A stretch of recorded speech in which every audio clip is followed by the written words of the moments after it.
A Alerj discute mudanças na lei do ICMS. Parlamentares querem punições efetivas para médicos que realizam abortos em clínicas clandestinas. Comissão de Cultura abre inscrições para diploma Eloneida Studart. O Jornal da Alerj começa agora.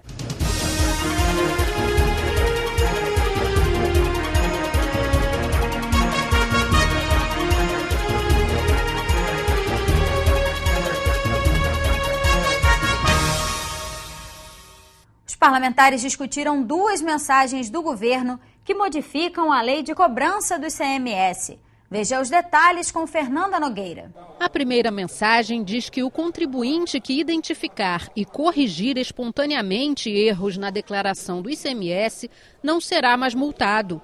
Caso o erro não seja corrigido, continuam valendo as penalidades previstas na lei. A matéria recebeu 4 emendas. Vou dar o exemplo do imposto de renda. Você fez o seu imposto de renda e aí esqueceu de lançar algo no imposto de renda. E aí você só verificou depois. Aí o que você faz? Uma retificadora.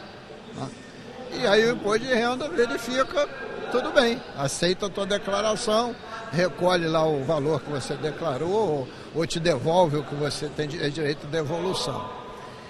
Isso é similar ao contribuinte. Ele vai fazer as suas informações das suas obrigações tributárias. Aí se engana. Aí vai e retifica. Quando retifica, hoje, ele é multado.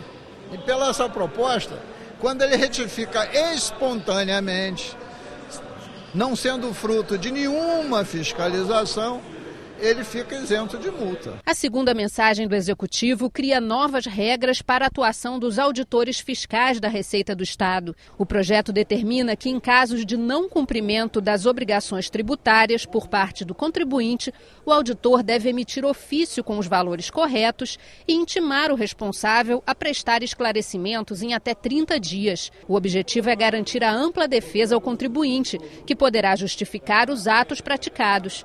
A matéria recebeu 16 emendas. O Estado tem se esforçado na recuperação de receita. E um dos fatores da recuperação de receita é que o ato administrativo ele seja dotado de procedimentos que dê segurança àquele ato praticado pelo agente do Estado na área da tributação. É esse o objetivo, normatizar esses procedimentos, regulamentando esse dispositivo legal, vem dar segurança ao Estado no ato de execução de uma cobrança a partir de um ato de autuação da sua fiscalização. O Estado do Rio pode ter um programa para aproveitar a madeira da poda das árvores. O projeto do deputado André Lazzaroni determina que o material cortado seja utilizado como lenha ou na confecção de utensílios domésticos, por exemplo. Já as folhas e galhos mais finos devem ser usados como adubo. A proposta prevê ainda convênios com instituições públicas ou privadas que atuem na defesa do meio ambiente para a realização de pesquisas.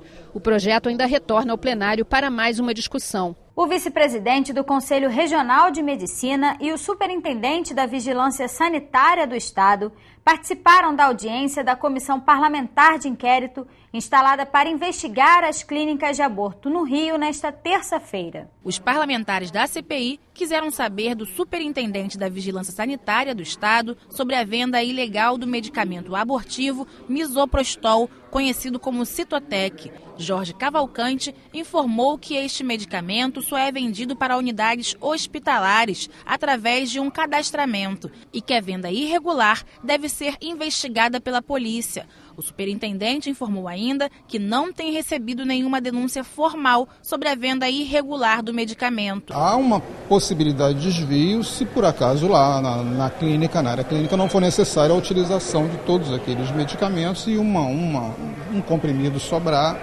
Essa é a possibilidade que nós veríamos de haver. É muito difícil de você controlar isso.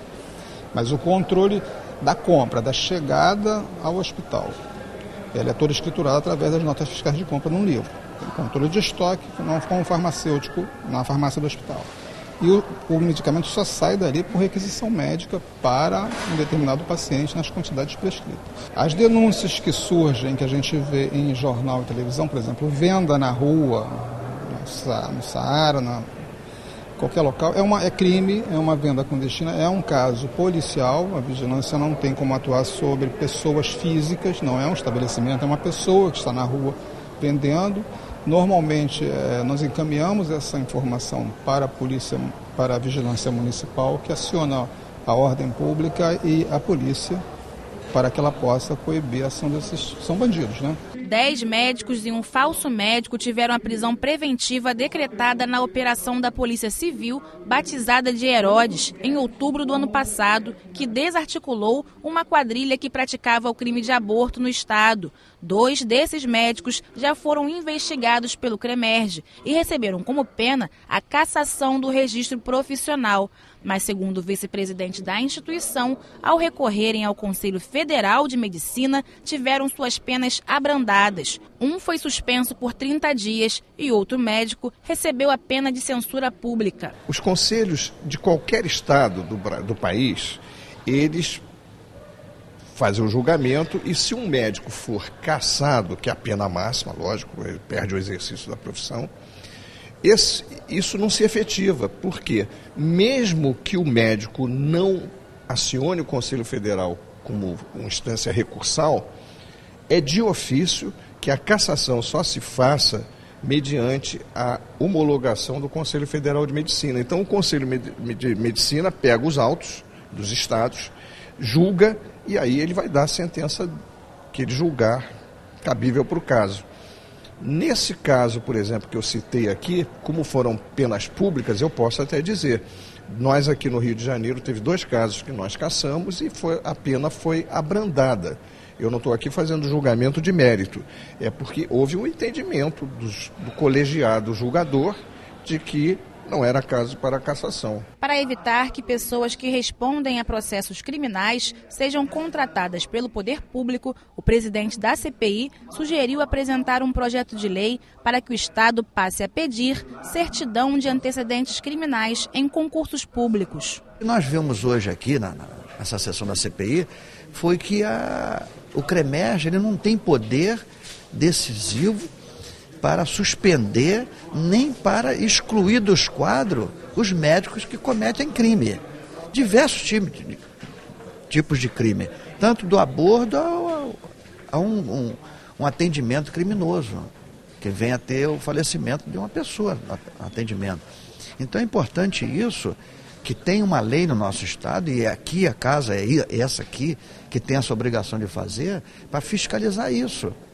Então, nada mais importante do que fazer uma lei impedindo que esses maus profissionais venham exercer sua função. Porque o CREMERGE já entendi que eles não tomam decisão punitiva. A Comissão de Constituição e Justiça discutiu o projeto que pretende inserir no sistema de cotas atletas de alto rendimento que sejam estudantes de escolas públicas. A proposta será analisada mais uma vez pelos deputados Luiz Paulo e Flávio Bolsonaro e retorna para a CCJ para mais uma discussão.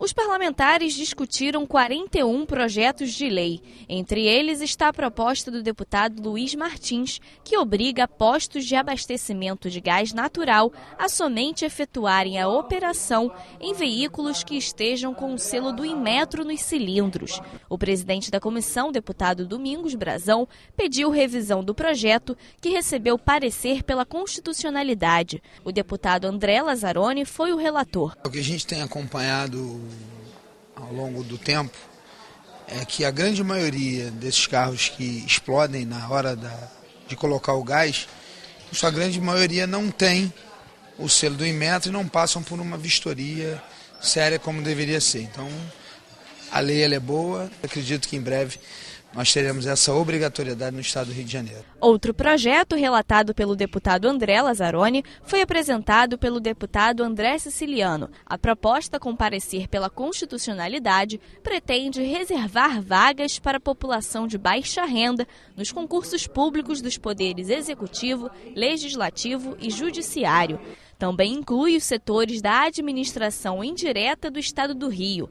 A proposta será analisada mais uma vez pelo deputado Flávio Bolsonaro e retorna à comissão. Nós já temos essa reserva e estamos ampliando agora para a população hipossuficiente. É um mérito também do deputado André Siciliano e foi dado hoje pela constitucionalidade. O projeto do deputado Vaguinho, relatado pelo deputado Jorge Felipe Neto, também foi indicado como constitucional. A proposta quer que estudantes de escolas públicas e de baixa renda, que sejam atletas de alto rendimento, possam se inscrever no sistema de cotas para ingresso nas universidades públicas. O estudante de escola pública com condição socioeconômica considerada baixa dentro da legislação atual e que possivelmente ali pratique atividades olímpicas, esportes olímpicos ou paralímpicos, ele vai ter uma cota apartada de qualquer outro tipo de cota para ingresso, para que ele possa sim fazer a sua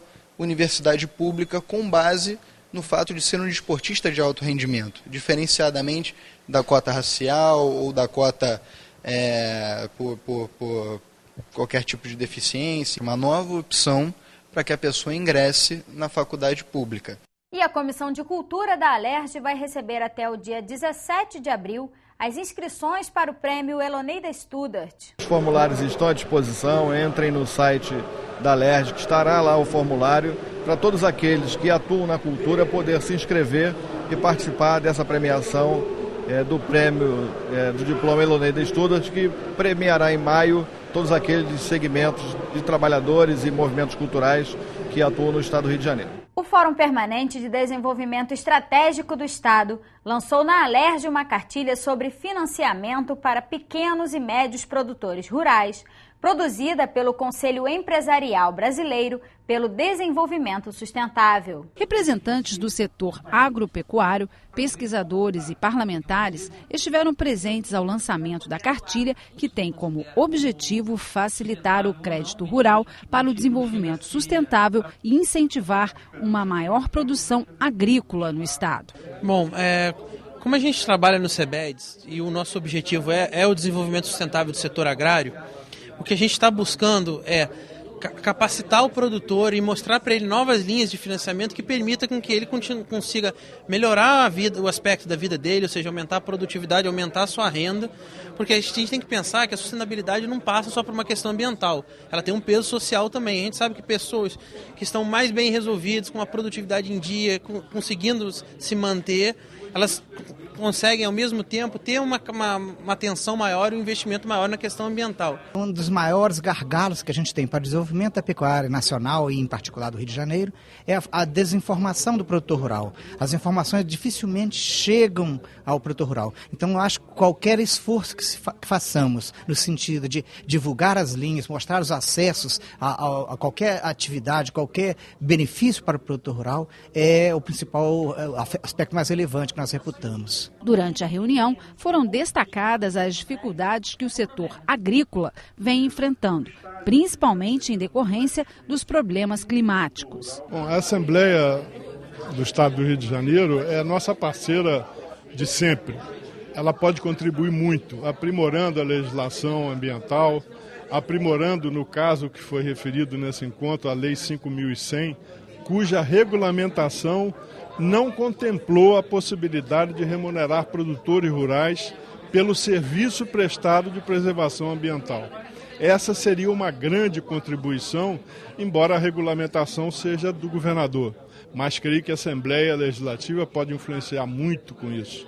O deputado João Peixoto, que é presidente da Comissão de Agricultura da Alerj, apresentou propostas para o setor. Uma saída é incentivar a irrigação. Mas para incentivar a irrigação é preciso que entre aí o governo federal. Ele aumentou de tudo aí, porque a energia subiu. Se ele vai irrigar sua plantação, não adianta que ele não vai conseguir pagar a energia no final do mês. Então, se ele não vai conseguir pagar a energia no final do mês, como é que ele vai irrigar? Então, a saída é um subsídio para eles poderem irrigar. Tem que haver aí uma redução do óleo diesel para o produtor rural e da energia elétrica. Isso aí será a saída para quem está na capital ter condição de amanhã comer a sua verdura, ter condição de sobreviver. A subdiretora do Fórum falou sobre a importância da cartilha e fez uma avaliação sobre o encontro. O encontro de hoje foi ótimo porque a gente conseguiu uma reunião conjunta, na verdade, do Fórum com a Comissão de Agricultura da Casa e levantar alguns problemas que são fundamentais para a gente desenvolver a agricultura no estado do Rio de Janeiro. Um deles é o financiamento, que essa cartilha do CEBEDES contribui enormemente para que a gente tenha mais informação para o produtor rural. A outra foi a mobilização das entidades que discutem o agronegócio aqui no estado do Rio de Janeiro, que apontaram uma série de demandas que têm que ser resolvidas junto à Secretaria de Agricultura, que estava aqui presente. Então, acho que a gente conseguiu trilhar um caminho, levando em consideração que a gente está num momento de crise no país, só que a gente tem uma oportunidade aí muito grande para reconhecer o potencial que a agricultura, sendo pequena e micro aqui no estado do Rio de Janeiro, tem para alavancar a economia do nosso estado. O Jornal da Alerj fica por aqui. Você pode acompanhar a programação também em nosso site e pelas redes sociais. TV Alerj, o canal do povo fluminense.